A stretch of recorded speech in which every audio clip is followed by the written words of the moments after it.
AI 시대 어디로 튈지 모르는 이 세상에서 투자, 커리어, 양육의 해답을 찾기 위해 3명의 40대 가장들이 모였습니다. 우리 삶의 티타임 한딱 알이 지금 시작합니다. 우!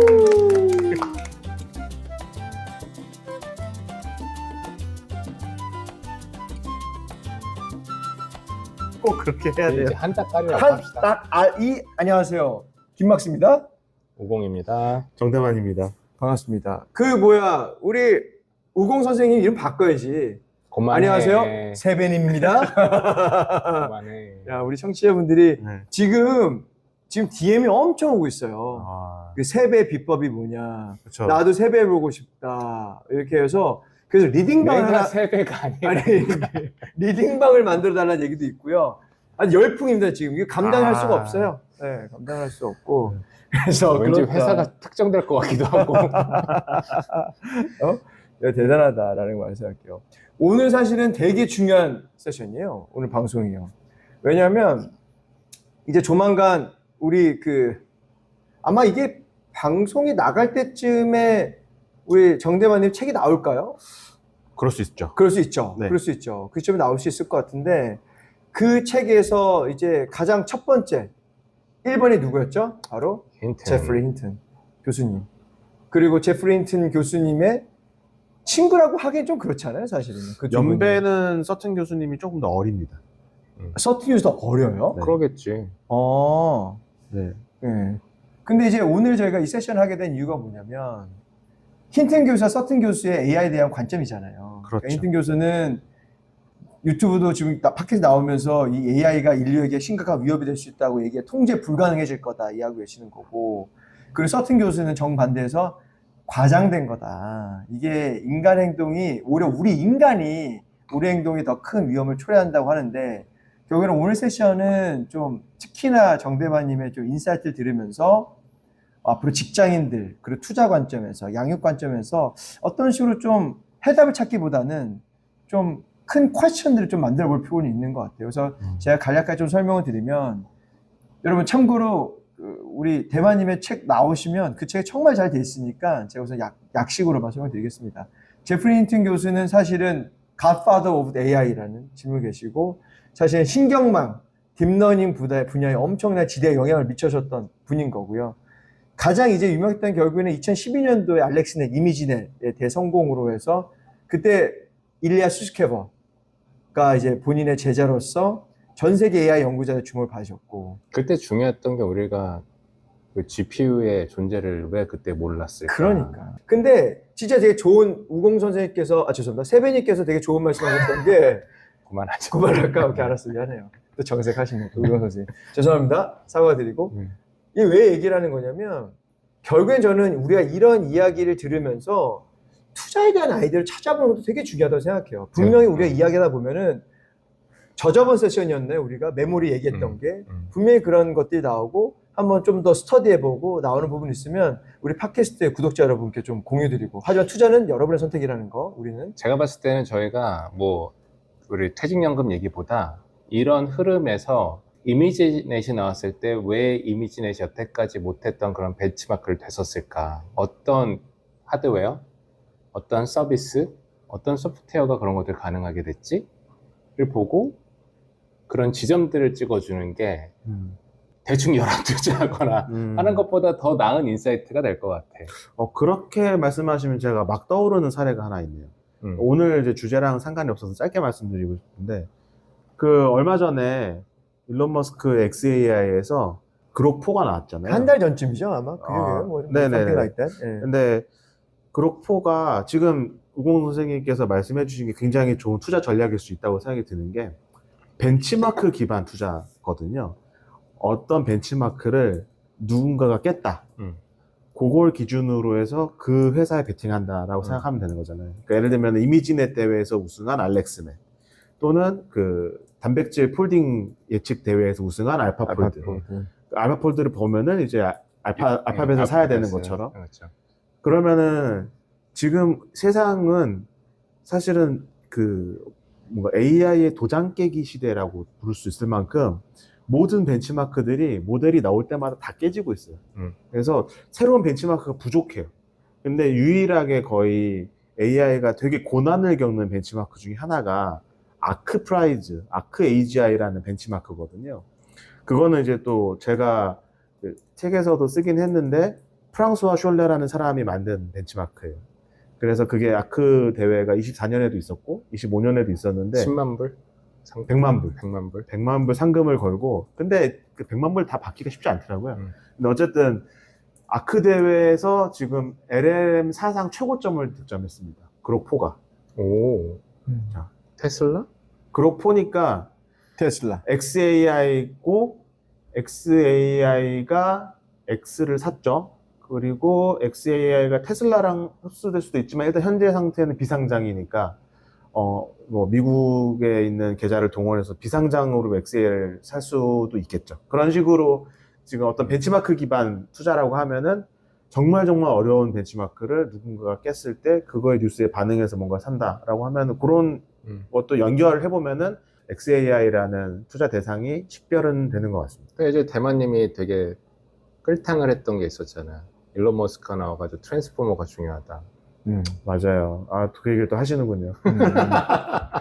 아, 이게 약간 저는 어떻게 보면은 변압기죠, 변압기. 예, 세상이 되게 고맙다고 생각되는 게 유튜브가 있으니까 온 세상에 뛰어난 사람들의 인터뷰를 그냥 편하게 볼 수 있어요. 저도 진짜 그런 것 같아요. 지하철에서 출근하면서 뭐 밤에 잠이 안 올 때 또는 뭐 잠깐 일하다가 집중이 안 돼서 환기하고 싶을 때 이럴 때 제가 정확한 타이밍은 기억 안 나지만 일론 머스크가 벌써 한참 전에 그 얘기를 했거든요. 앞으로 전력망 이슈가 나올 거다. 그 분명히 그 얘기 했어요. 그러면서도 무슨 얘기를 하냐면은 전력망 이슈가 생길 때 정말 부족한 게 뭔지 아냐? 변압기다. 그러면서 변압기를 누가 잘 만드는지 아냐? 한국이 잘 만든다. 그 얘기까지 했어요, 인터뷰에서. 야, 진짜 다 찍어줬네, 정답까지. 그래서 제가 찾아봤습니다. 한국에 변압기 만드는 회사가 누가 있냐? 현대일렉트릭. 네. 2군데가 있었어요. 유명한 데가 현대고 하나가 더 있었어요. 근데 당연히 저는 이제 안전빵으로 가고 싶으니까 현대에 베팅을 했죠. 제가 직접 투자를 웬만하면 안 하지만 했습니다. 몰래. 비상금을 가지고. 근데 이제 조마조마한 마음으로 들어가서 그런지 원래 안 하던 걸 하서 그런지 시장의 등락에 약간 움찔움찔 하니까 금방 버렸거든요. 근데 일론 머스크가 그 말을 하고 지금 현 시점에서 4배 오르는 것 같습니다. 3배에서 4배 정도. 저는 유튜브로 돈을 버는 방법 이런 게 있지 않나. 그러니까 그건 마찬가지인 게 뭐 엔비디아의 젠슨 황이라든지 뭐 심지어 제프 린튼 교수도 그런 인사이트가 정말 많은 분이세요. 제프 린튼 교수가 뭐 우리 1화에서도 그 얘기가 나왔던 것 같아요. 2화였던가요? 그 AI랑 정말 궁합이 잘 맞는 분야가 의료다. 엄청난 인사이트거든요. 그러면은 주식이 하나 저는 딱 생각이 나요. 인공지능을 접목해서 의료 분야에 적용한 회사가 어디가 있지? 구글? 물론 구글도 있어요. 구글도 아이소모픽 랩스라고 자회사를 만들었어요. 신약 개발을 하는 회사를 만들었어요. 그것도 당연히 자회사니까 지분을 알파벳이 갖고 있으니까 아이소모픽이 잘 되면 구글이 잘 되겠죠. 근데 저는 또 하나 보는 게 여러분들이 다 한 번쯤 들어봤을 그 의료 장비가 있습니다. 다빈치 로봇이 있어요. 아, 그치. 다빈치 로봇. 다빈치 로봇을 만드는 회사가 젠AI를 사용하고 있습니다. 그래서 이 회사 주식이 또 최근에 엄청나게 잘 나가고 있죠. 그래서 어느 회사인지는 이제 제가 그냥 괜히 심술 맞아서 안 알려주기로 하고 검색해 보시고요. 다빈치 로봇 치면 바로 나오니까. 이런 걸 알려줘야지 사람들이 좋아하지. 근데 이제 저는 그러니까 이것도 제 투자 성향인데 사실 저는 그런 데는 손이 안 가더라고요, 사실은. 최근에 캐티 우드가 투자한 회사 있거든요. 그 드론 회사. 아, 이름은 까먹었는데. 미국 회사요? 네, 미국 회사인데 그래서 아크 펀드에 엄청 많이 지금 편입하고 있거든요. 근데 그런 데 손이 안 가더라고요. 근데 저는 우리 저번에 이제 투자할 때 알파벳 얘기했는데 저도 이것도 이제 알파 폴드부터 시작해가지고 헬스에 워낙 투자 많은데 알파벳이 지난 10년간 인수한 헬스 회사가 8개인가 5개인가? 굉장히 많아요. 그래서 저도 이제 그 부분에서 그냥 좋지 않을까. 근데 멀티플 20에서 벗어나지 못하고 해서 이 형이. 그래서 안타까운데 그러니까 뭐 우리가 계속 이야기하면서 이런 좋은 아이디어가 있으면 얘기하고 서론이 길었다. 네. 그런데 괜찮아요. 돈에 대한 이야기는 길 수밖에 없어. 투자 지금 드시는 이 팟캐스트 드시는 청취자분들도 제프렌트 교수 신경망 뭐가 중요하겠어?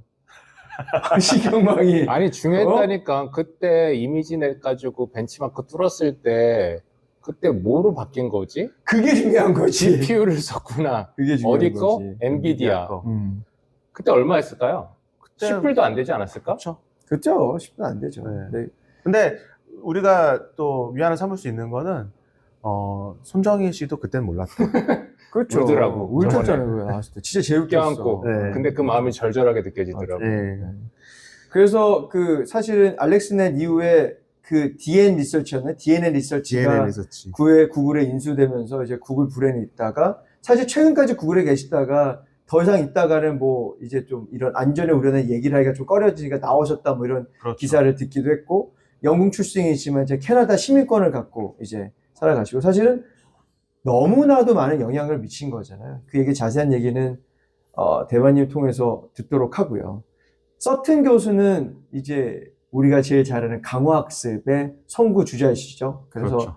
Godfather of 강화학습을 하시는 건데 이분도 좀 재밌어요. 미국 사람들 캐나다 시민권 따시고 그렇죠. 예, 최근에 아니지만 몇 년 전에 미국 시민권을 포기하시는 분이셨던 거고 그냥 재밌으신 분인 것 같아요. 그래서 알파고의 기반을 만들기에 전 사실 제가 알기로는 강학습으로 알고 있는데 틀리면 공에서 딥마인드에 그래서 이분도 정말로 많은 부분들에서 영향을 미쳤는데 그러면 정대만님이 이 힌튼 교수와 썬튼 교수의 어떤 AI 보는 시각이 상반되잖아요. 그렇죠. 이분을 한 번만 좀 설명을 해주시겠습니까?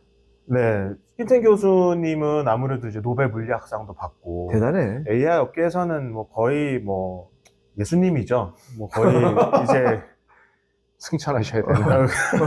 이제는 뭐 그분이 입을 열면은 모두가 귀담아 들으니까. 근데 이분이 이제 구글에서 나와서 계속 하시는 말씀이 이제 AI의 위협, AI가 사람처럼 생각할 수 있고 이제 사람은 까먹잖아요.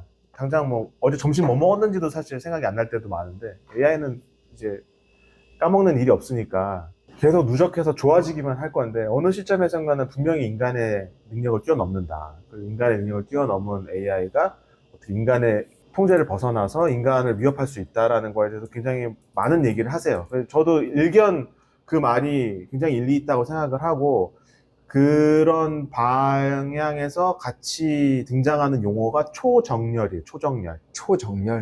슈퍼 얼라인먼트. 슈퍼 얼라인먼트라는 게 지금 오픈 AI, 뭐 엔트로픽 이런 데서 다 슈퍼 얼라인먼트 팀이 있어요. 초정렬 팀이 다 있고 대표적으로 이제 오픈 AI에서 초정렬 팀을 이끌던 리더가 일리아스 스케버였던 거죠. 근데 초정렬이라는 건 뭐냐면은 AI가 지향하는 목적이 인간이 지향하는 목적과 일치하도록 한다. 정렬되게 한다. 우리 휠 얼라인먼트 하듯이 슈퍼 얼라인먼트라는 게 거기 나온 거거든요. 근데 그런 주장을 하시는 계열이 사실 업계의 주류예요. 업계의 주류고 이분들은 이제 AI가 기술적으로 인간의 이익과 그 얼라인이 맞아야 된다. 기계가 추구하는 게 그런 걸 주장을 하시면서 또 어떤 정부 쪽에서도 AI에 대한 이제 이해도를 높여서 규제 같은 것도 좀 많이 도입을 해야 된다. 안전한 AI를 만드는데 이제 민간뿐만 아니라 정부의 도움도 필요하다. 이런 메시지들을 이렇게 던지세요. 그리고 이제 반대편에 서 계신 분. 그러니까 반대편이라고 하긴 좀 그런데 약간 다른 사상인 거죠. 결이 다른 분이 이제 서튼 교수고 서튼 교수는 아니다.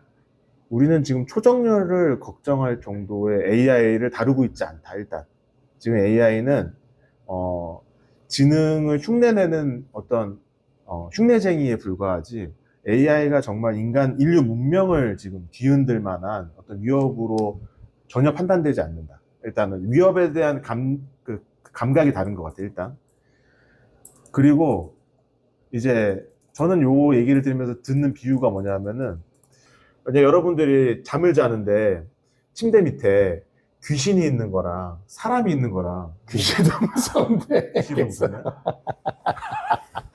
비유가 잘못됐네. 야, 예, 귀신이 아니, 저는 사람이 더 무섭습니다. 저는 사람이거든요. 저는 사람이 더 무서울 것 같아요. 그러니까 귀신은 우리 뭐 궤도 방송을 보신 분 아시겠지만 지평자표계 고정이 돼야 되고 뭐 그래서 저는 귀신은 안 무서운데 만약에 침대 밑에 사람이 있다 그러면 되게 무서울 것 같거든요. 약간 그런 견해차로 저는 이해가 돼요. 예를 들면 그러니까 서천 교수의 말은 자 초정열을 달성했다고 치자. 그런데 초정열에서 우리가 인간을 누구로 정의했는데 그쵸. 그 인간이 힌튼 교수 본인 아니야? 그 인간이 맞으면 샘 알트만 본인 아니야? 그 본인의 이해하고만 초정열 되는 거 아니야? 그러면은 이런 인공지능이라는 슈퍼파워가 있는데 이거를 특정 개인의 이익에만 슈퍼 얼라이먼트가 맞으면 그게 인류 전체한테 더 해악 아니야? 이게 서튼 교수의 주장이에요. 맥센스한데요? 그래서 저는 개인적으로 두 의견 중에는 저는 서튼 교수의 말이 훨씬 더 일리가 있다. 왜냐하면은 이게 업계의 주류의 의견이 아니지만 슈퍼 얼라이먼트 얘기할 때 인간이라고 얘기했지만 인간은 70억 명이나 있어요. 그쵸. 70억 명 중에 누구랑 맞출 건데 라는 거에 대해서 명확하게 얘기가 안 되고 있거든요. 그래서 저는 그 두 논쟁에 대해서 어떤 자리에서 이렇게 토론해 볼 기회가 있었으면 좋겠다고 항상 생각을 해왔는데 저 두 분이 나와서 100분 토론하면 재밌겠다, 진짜. 그렇죠. 요즘에 뭐 노트북 LM 같은 걸로 한번 시켜볼 수도 있겠네요. 또 넣어봐가지고 그분들이 만든 자료들을 가지고 한번 해보는 것도 의미도 있겠네요. 네, 그래서 저는 슈퍼라이먼트라는 말을 들으면은 좀 걱정돼요, 오히려. 어떤 특정 집단이 본인들이 하고자 하는 일에 대해 동력을 얻기 위해서 여러분들 늑대가 나타났습니다. 방벽을 쳐야 됩니다. 방벽을 쳤는데 자기만 돌아다닐 수 있고 사람들은 못 나오는 방벽을 치는 걸 수도 있는 거잖아요. 그러니까 이게 약간 제가 의심병이 많아서 그런 걸 수도 있고 실제로 그런 숨은 의도가 있는 걸 수도 있는데 어쨌든 그냥 제가 많은 인터뷰를 이제 거의 작년부터 꾸준히 뉴스레터를 하면서 인터뷰를 봤으니까 그냥 저 나름대로는 이게 make sense 하다 안 하다라는 이제 저는 기준점이 있다고 저는 생각을 하는데 두 주장 중에서는 저는 서튼 교수님 쪽 말이 조금 더 일리가 있다 생각이 들었어요. 들어보니까 논쟁 지점이 두 군데가 있는 것 같아요. 하나는 AI가 인간을 위협할 만큼 기술이 발달을 하였는가 혹은 할 수 있는가에 대해서 힌튼 교수와 서튼 교수가 다른 아이디어가 있는 것 같고 그러면은 AI가 그 지점에 가는 거랑 상관없이 그러니까 아까 했던 초정열이라는 게 있어야 되는 것인가 아니면 분권화를 해야 되는 것인가 요 두 가지는 좀 다른 질문인 것 같아요. 그렇죠. 근데 이제 저는 봤었을 때 하나는 힌튼 교수의 편을 들고 싶고 하나는 서튼 교수의 편을 들고 싶거든요. 하나는 인공지능이 인간을 위협할 수 있는 존재가 될 수 있는가에 대해서는 저는 그럴 수 있다. 초정열이 필요한가? 초정열은 더 위험이 크다. 저는 이렇게 생각을 하거든요. 어떠세요? 저는 우선은 좀 초정열에 대해서 청취자에 좀 설명을 좀 다시 좀 드리면 아까 결국에는 초정열을 이제 연구에 목표를 두고 있는 거고 어떤 연구냐면 결국에는 가치 정렬. AI가 인간이 갖고자 하는 복지나 안전, 윤리적 원칙에 부합하도록 만드는 이 가치, 근본적인 가치를 정렬시키고자 하는 것인 거고 두 번째는 의도에 의해 AI가 인간이 갖고 있는 모호하거나 암시적인 의도도 정확하게 파악할 수 있도록 만들어주는 게 하나가 있을 거고 그리고 통제 가능성, 그러니까 초거대, 초지능 AI가 예측 불가능하거나 위험한 방식으로 행동할 때 이를 안전하게 멈추게 할 수 있는 메커니즘 이 세 가지를 연구하고 있다는 거라고 생각하거든요. 그래서 사실은 이 연구를 한다는 것 자체가 위험이 될 수 있다고 생각하는 연구하고 있는 것 같다라는 거예요. 근데 이게 아직 일어난 건 아니잖아요. 그러니까 AI가 우리를 인간보다 뛰어난 지능을 가진 건 아직 아니라고 생각하거든요. 근데 이벤츄얼리 가지게 될 거라고 위협을 갖고 있기 때문에 가는 건데 저는 사실은 이 부분에 대하면 잘 모르겠어요. 진짜 이게 어떻게 흘러갈지. 근데 한 가지 우려스러운 거는 저희 이 팟캐스트 들어보면 두 사람의 이름이 나오면 정대만님과 제가 약간 웃는 사람이 있어요. 그 누구냐면 샘 알트만과 저커버그거든요. 사실 저 그 두 사람이 되게 무섭다고 생각해요, 저는요. 그러니까 이 두 사람이 이 AI를 갖고 저는 인류에 도움이 되는 AI를 만들 수 있는 사람일까라는 게 저는 계속 퀘스천이에요, 사실은. 근데 지금 이 AI 발전 속도가 최근에 보세요. 메타에서 AI 전문가들을 데리고 올 때 말도 안 되는 돈을 갖고 데리고 얼마였어요? 그 알렉산더 왕이 얼마예요? 그 100억이었던 사람이? 것 같은데. 말도 안 되는 돈이잖아요, 사실은요. 그러니까 뭔가 이 사람이 어떤 의도를 갖고 이거를 접근하는지가 무섭기 때문에 저는 이 초정렬을 모르겠지만 그런 사람들을 제재할 수 있는 뭔가 오히려 제재 방법. 그러니까 어쨌든 저는 서틴이 더 맞죠, 저는. 그런 사람들을 제재할 수 있는 뭔가 기반이 만들어져야 되지 않냐는 거죠. 합의가 있거나 전체적으로. 그거는 저는 진짜 어렵다고 보는 게 그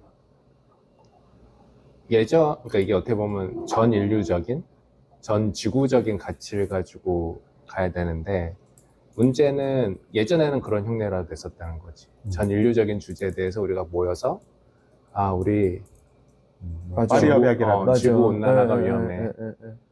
그리고 우리 자유무역을 통해서 공공의 경제를 이룩해보자. 지금 어떻게 됐어요? 다 없지. 둘 다 작살났잖아. 그러면 인류의 공공의 선에 대해서 누가 그거를 정의를 할 거냐는 거지. 저는 국가들끼리 이게 핵무기보다 더 무서운 경쟁이라고 저는 생각이 들어요. 지금 그나마 규제라고 하는 게 가장 발달된 지역이 유럽이잖아요. 그렇죠. 유럽에서 AI 액트라는 게 있는데 그게 유일하게 적용이 안 되는 부분이 어딘 줄 아세요? 어딘데요? 국방이에요. 그렇죠. 거기는 그런 규제랑 상관없이 그냥 밑도 끝도 없이 AI를 활용을 해서 어떻게 하면 사람을 효율적으로 죽일 것인가, 어떻게 하면은 더 효율적인 전쟁을 수행해 나갈 것인가를 쓰고 있는 거거든요. 그리고 지금은 전지구적인 협업이라는 게 사라지고 있기 때문에 이게 개인을 떠나서라도 맞아요. 국가들마다 어떻게 하면 우리가 이 어떻게 보면 AI라고 하는 힘을 가지고 저 상대편 가상적 국이라는 곳에 대비해 가지고 더 큰 힘을 수시할 수 있을까를 항상 고민할 거라고 생각하거든요. 그래서 저도 그렇기 때문에 저는 초 얼라이먼트, 슈퍼 라이먼트. 슈퍼 얼라이먼트라고 하는 것 자체가 불가능하다라는 생각이 좀 많아요, 요즘에. 저도 동의되는 것 같아요. 그러면 논쟁이 안 되는. 저의 논쟁은 그거였었지. 근데 그런다고 하더라도 저는 AI가 네. 저는 세상에 발전을 가져올 거라 생각해요. 저는 발전할 거고 그리고 항상 그랬듯이 중간에 범피로드 그러니까 뭐 오르락내리락 있을 수 있지만 결국에는 우리가 인간이 어떤 위기가 생겼을 때 또 저는 합심할 거라 생각하거든요. 근데 안타까운 것은 그게 생기기 전에 합심을 해야 되는데 생기고 난 다음에 할 수 있겠죠. 핵도 대표적인 거 아닌가요, 사실은요? 그러니까 핵도 지금 거의 고삐가 풀렸죠. 지금. NPT라는 게 핵 확산 금지 조약이라는 게 거의 뭐 의미가 없게 돼버렸죠. 그렇죠. 이스라엘이랑 이란이랑 멱살 잡고 싸우는 순간부터 NPT를 따르지 않은 이스라엘의 손을 들고 NPT를 따르고 있는 이란은 두들겨 맞고. 그렇죠. 우크라이나도 마찬가지인 거고. 핵을 포기했더니 러시아가 와서 두들겨 패고 해구산이라는 건 없고. 이게 이제 인류라고 하는 게 물론 뭔가 올라가고 내려온 길이 있어서 여태까지 성장이라는 길을 해왔겠지만 암흑의 시대도 있었던 게 사실인 거고, 그렇죠? 그런 걱정이 있는 거고, 막스님이랑 제가 좀 다른 의견이 있었던 거는 AI라는 게 과연 위협이 될 것인가 아닌가 이런 거였던 것 같기도 하고. 근데 저는 위협이 될 거예요. 핵도 위협이었잖아요, 사실은. 그리고 핵을 쐈고. 그래서 핵 확산 금지 조약을 만든 게 1968년도에 만들어졌고, 그래도 그 다음부터는 핵폭탄이 쓰여지지는 않았다는 거죠. 그게 무에서 몸 같은 건 싸움이 많이 일어나고 있긴 하지만 핵 때문에. 그러니까 결국에는 제2의 핵이 AI가 될 것 같고, 결국엔 AI에서 뭔가 충돌이 일어나서 인류의 멸망까지는 아니지만 큰 어려움이 있을 수는 있겠죠. 근데 결국에는 그 사건이 있은 다음에 또 인간은 정신을 차리고 뭔가 그거를 바꾸고자 하는 것도 있는데 저는 그렇게 봐요. 그러니까 뭔가 그래도 또 교정하는 게 있지 않을까. 그래서 인간은 그래도 저는 위대하다고 생각하고 있고 인간은 항상 진보하고 발전해 나갈 거라 생각하고 있기 때문에 다만 우리가 직장인이고 개인이고 가정을 이끄는 이제 가장으로서 그런 이제 상황들이 벌어지고 있을 것 같거든요. 그럼 어떻게 대비를 해야 될 거냐. 전 이 고민인 거예요. 그 일이 안 일어난다는 게 아니라 일어날 거고 하지만 인류는 그래도 또 진보해 나갈 거다. 저는 이 관점인 거거든요.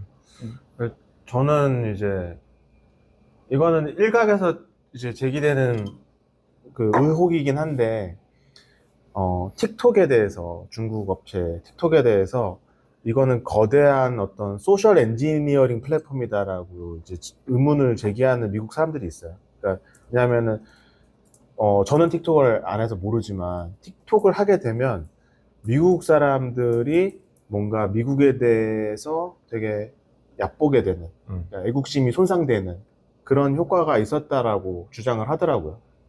그러니까 이제 핵 같은 경우랑 이제 제2의 핵이라고 볼 수도 있지만 그 파급력은 핵 이상일 수도 있는데 그쵸. 저는 AI의 무서운 점은 AI는 핵은 거대한 폭력이잖아요.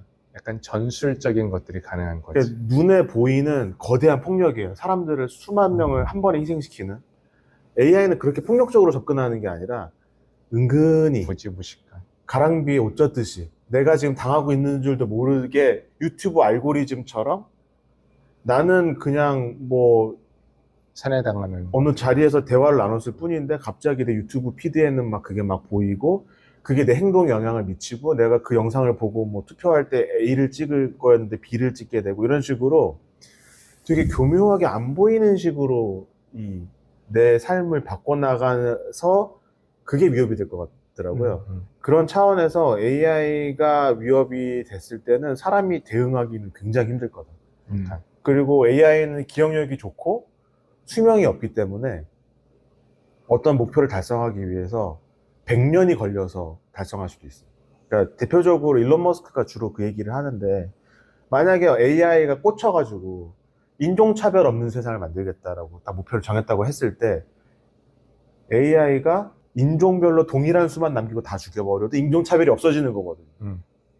그렇죠. 그걸 어떻게 사는지 잘 알 수가 없는 거죠. 네, 그러니까 근데 그걸 달성하기 위해서 AI가 100년 플랜을 짜서 지금부터 조금씩 뭐 예를 들면은 산화 조절을 그렇죠. 한다던가. 결혼하기 비혼 문화나 출산은 힘든 거고 너 인생 다 망가지고 뭐 어차피 너는 뭐 이혼하게 될 거고 이런 식으로 그런 컨텐츠를 계속 노출시킨다고 했을 때 인류 전체가 그냥 당하는지도 모르는 사이에 서서히 멸종으로 접어들 수도 있는 거죠. 그래서 저는 이거를 이제 더듬이를 바짝 세우고 감지하지 않으면 되게 쉽게 속아 넘어갈 수 있다. AI에. 그래서 예, 위협이 핵보다 더 클 수 있고 보이지 않는다. 잘. 핵처럼 빵 뭐가 터지는 게 아니기 때문에 잘 보이지 않아 대응하기가 너무 힘들다. 예전 스타워즈에 그 보이지 않는 위협이라는 에피소드가 있었거든. 그렇죠. 맞아요. 팬텀 메나스. 네. 그게 핵하고는 좀 되게 두드러진 게 다른 AI의 특징인 것 같고 그러면 대안이 뭐냐? 대안은 없어요, 사실. 없죠. 지금 뭐 심지어 이것도 일각에서 제기되는 의혹이지만 이제 우리 영화 허를 뭐 예전에도 한번 얘기를 했지만 허를 보면 사람이 중독돼 버리잖아요, AI에. 근데 그거를 예를 들어서 메타의 저커버그가 자기 인스타그램에 나는 소셜 네트워크를 하고 있다고 생각했는데 내가 올린 글 이외의 모든 컨텐츠가 다 AI 제너레이트 컨텐츠야. 이런 상황을 만들 수도 있는 거죠. 그 저번에 그 순다가 피차이가 나와서 했던 정확히 기억나는데 지금 현재 구글에서 올라오는 웹페이지들이 제네아이 생성 웹페이지가 꽤 많다고 얘기하더라고요. 이미 벌써. 네. 그래서 그게 이제 구글 검색을 좀 유린하기 시작하고 있다고 얘기하니까 말씀하시는데, 그러니까 사실은 우리가 전부 다 모르는 길을 가고 있는 거잖아요. 우리가 이 팟캐스트 하는 이유도 그 모르는 길에서 한번 좀 얼굴을 맞대고 답을 찾기보다는 어떻게 헤쳐나갈까에 대한 클루를 이제 하나씩 찾아보는 건데, 결국엔 저는 두 분이 얘기하는 거를 들어보면서 어떤 생각이 드냐면, 야, 그러면 내가 이렇게 어떻게 균형 잡힌 시각을 어떻게 갖출 수 있을까? 라는 게 궁금한 거고, 더 어려운 거는 저희가 종종 우리가 그 얘기를 했는데, 그럼 우리 아이들에 대해서 어떻게 균형 잡힌 시각을 줄 수 있을까를 좀 고민할 시기가 온 것 같은데, 다음 에피소드에서는 한번 우리가 양육에 대해서, 육아에 대해서, 아이들의 교육에 대해서 한번 좀, 이제는 좀 다시 한번 좀 이야기를 좀 해볼 시간도 해봐야 되지 않을까 싶은 들어요. 그래서 우리 세 명이 전부 다 또 아버지들이잖아요. 그렇죠. 그래서 어떤 식으로 자녀들에 대해서 좀 교육을 생각하고 있는 건지, 앞으로 어떻게 되는지 좀 시간을, 걸 다음 에피소드는 그 얘기를 한번 좀 얘기가 나눠보면 어떨까 싶어요. 그것도 했으면 좋겠어요. 예전에 그 대만님이 AI를 튜터링으로 쓰고 있는 학교, 네. 알파 스쿨이었나? 텍사스 오스틴에 있는. 네, 네.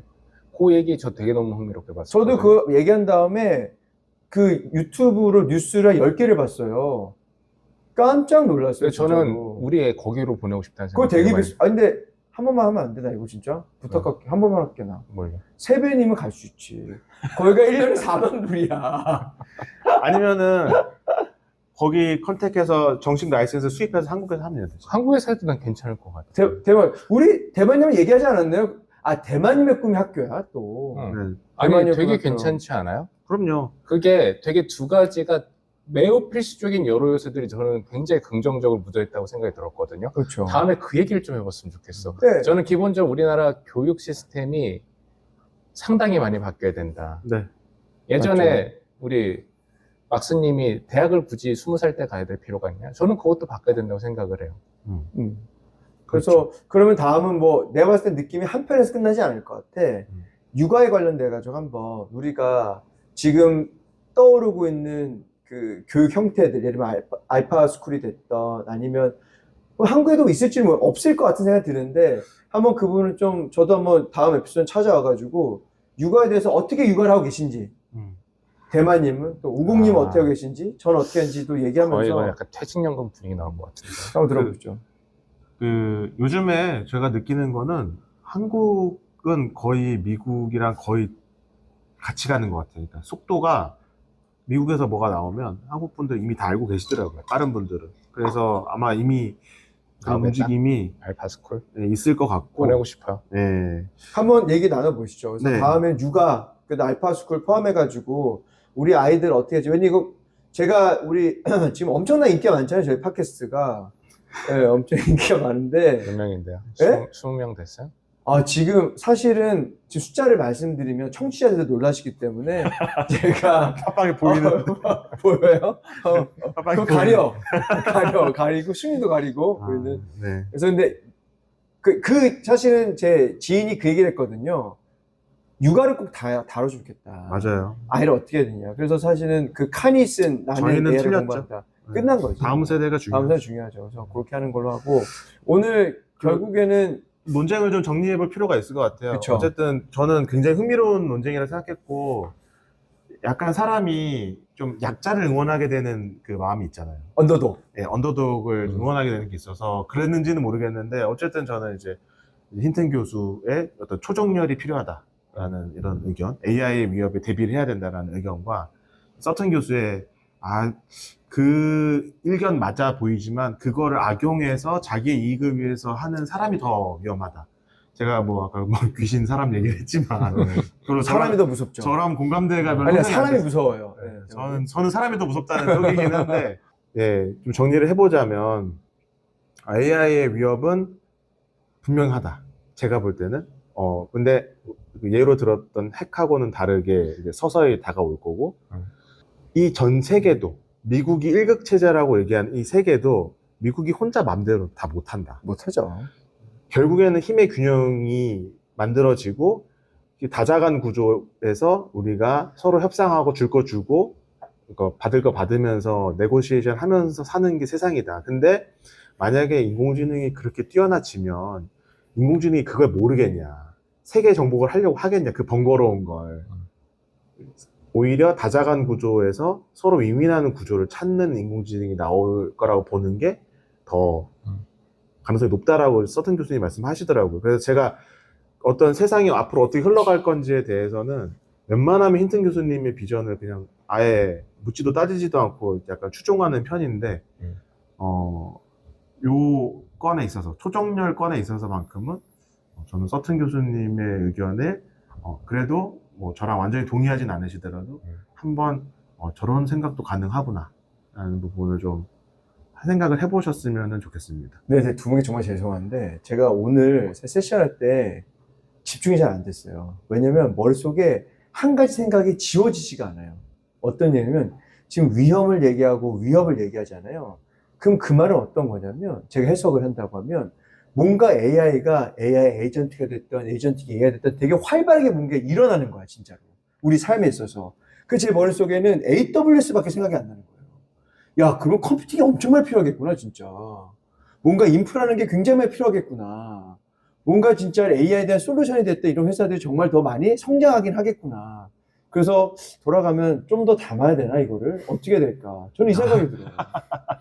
하여튼간 균형적인 시각 가져가시고 항상 저희 한딱알이와 한딱가리 이제부터 한따까리라고 네, 하셨어요. 죄송합니다. 한딱가리와 함께 이 고민을 이걸 계속해 나가야 될 것 같아요. 계속해 나가야 돼요. 그래서 네. 다음 세션에서 또 다음 에피소드에서 네, 육아로 만나보는 거고 육아와 교육. 교육에서 만나는 걸로 하고 좋습니다. 사실 교육이죠. 메타 지금 육아가 보다는 교육으로 만나는 걸 하고 자 김막스 우공. 정대만이었습니다. 감사합니다. 감사합니다.